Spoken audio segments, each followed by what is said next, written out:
We're living in the age of AI, and chips have turned into geopolitical weapons. The latest frontier in a high-stakes US-China chip war. The US, driven by national security and economic leverage, has imposed sweeping export controls on advanced AI chips, wary of Beijing's military ambitions. Meanwhile, China, championed by its Made in China 2025 initiative and massive state investment via the Big Fund, has doubled down on semiconductor self-reliance. From AI supercomputers to legacy memory fabs, this chip war between the US and China is reshaping global power dynamics. What's at stake? The future of the world. This US-China chip war is deciding who controls the future of AI, who leads in military technology, and who dominates the world economy. But who's gaining an edge, and who's falling behind? Let's break down this high-stakes fight over the world's most powerful tiny tech. The US-China chip war did not start yesterday.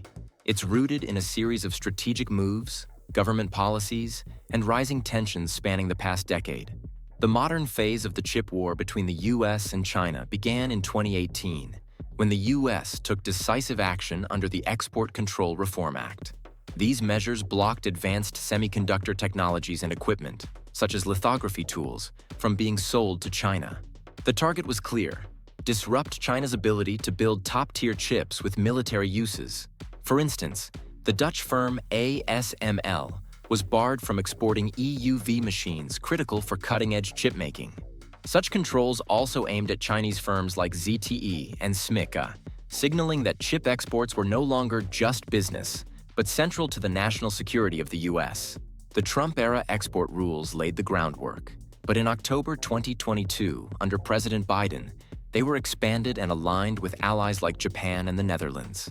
New controls covered 24 types of chip-making tools and software, with the explicit goal of curbing China's capacity in advanced AI and high-end semiconductors. The Biden administration framed this as a way to protect not just US tech leadership, but to prevent chips from enabling China's military and AI ambitions.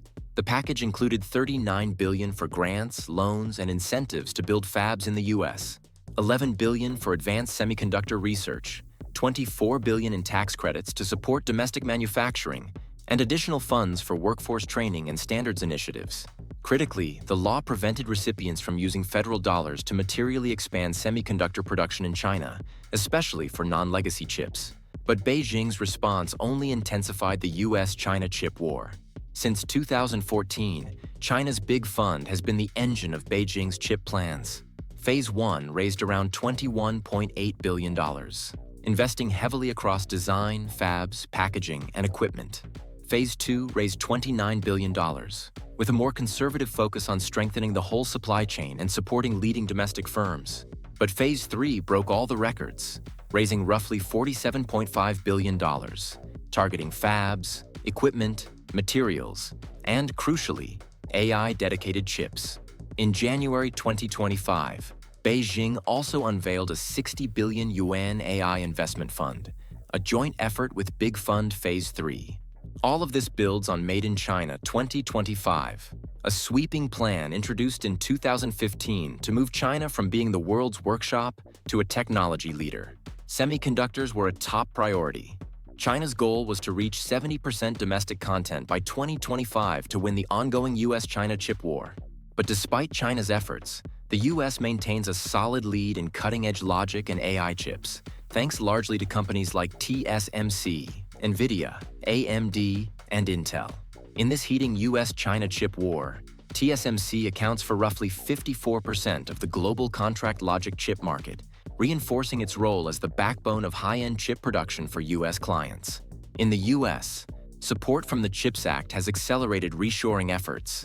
TSMC is investing another $100 billion to expand 3 US fabs, aiming to secure AI chip supply within American borders. On the design side, NVIDIA, AMD, and Intel dominate AI acceleration.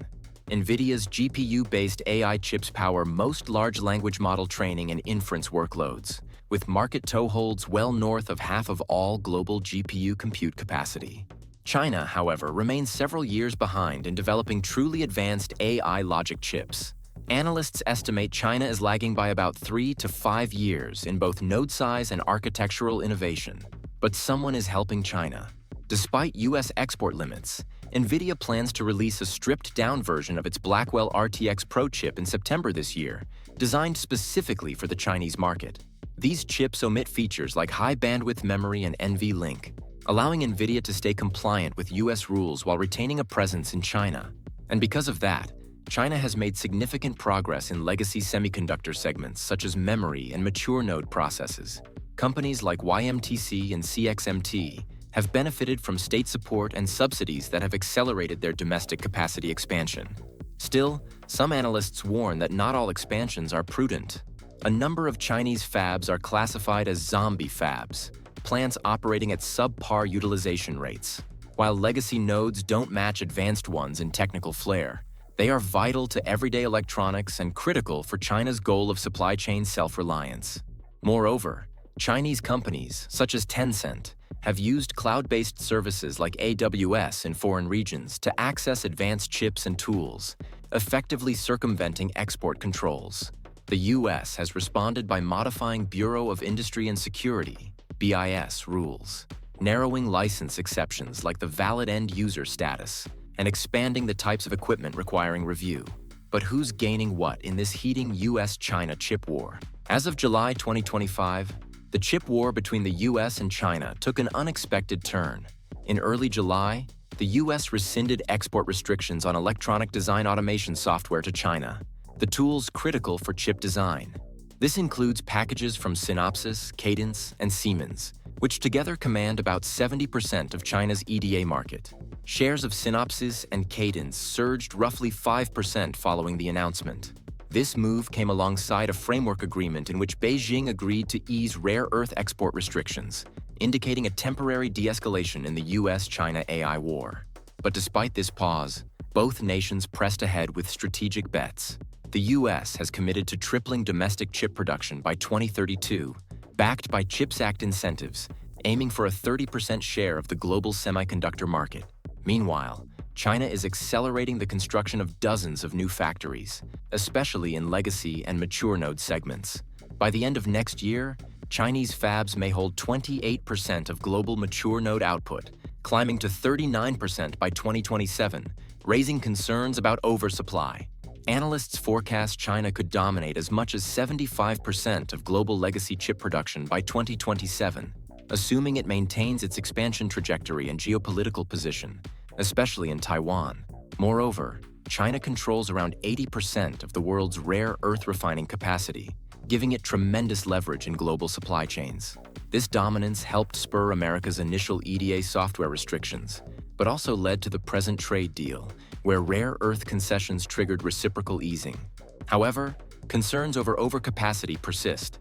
China's legacy chip firms have been known to flood markets with silicon carbide wafers at steep discounts, from prices of $1,500 per wafer at Wolfspeed dropping to just $500 from Chinese producers. Analysts in the US and Europe worry this pricing pressure could decimate smaller competitors and destabilize the global market. US export controls have forced China to begin hoarding critical tech and investing in domestic alternatives across tools, software, and equipment. Initiatives include boosting homegrown EDA technologies, ramping up wafer fabrication, and establishing supply chains for rare earth processing. China's emphasis on self-reliance, drawn from its Made in China 2025 doctrine, continues to underpin policy, driving alliances between local governments and chip firms to accelerate the fusion of design, production, and material sourcing, which can give Beijing an edge in the ongoing US-China chip war. And although the US remains in the lead, China is catching up fast. Despite aggressive export controls and subsidy-heavy strategies, Washington struggles to halt Beijing's momentum.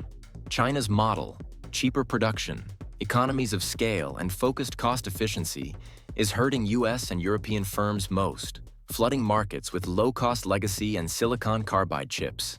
Even US moves like lifting design software restrictions show desperation, signaling that containment alone isn't working. Meanwhile, China is building dozens of new fabs, stockpiling rare earths, and aggressively scaling its supply chains to dominate mature node production. The greatest risk? A leaner, cost-effective powerhouse in Beijing could undercut America's high-cost chip ecosystem. because the US-China chip war isn't just about innovation. It's about endurance and cost. And right now, China's strategy may prove the most damaging to US chip supremacy. What do you think? Share your thoughts in the comments section.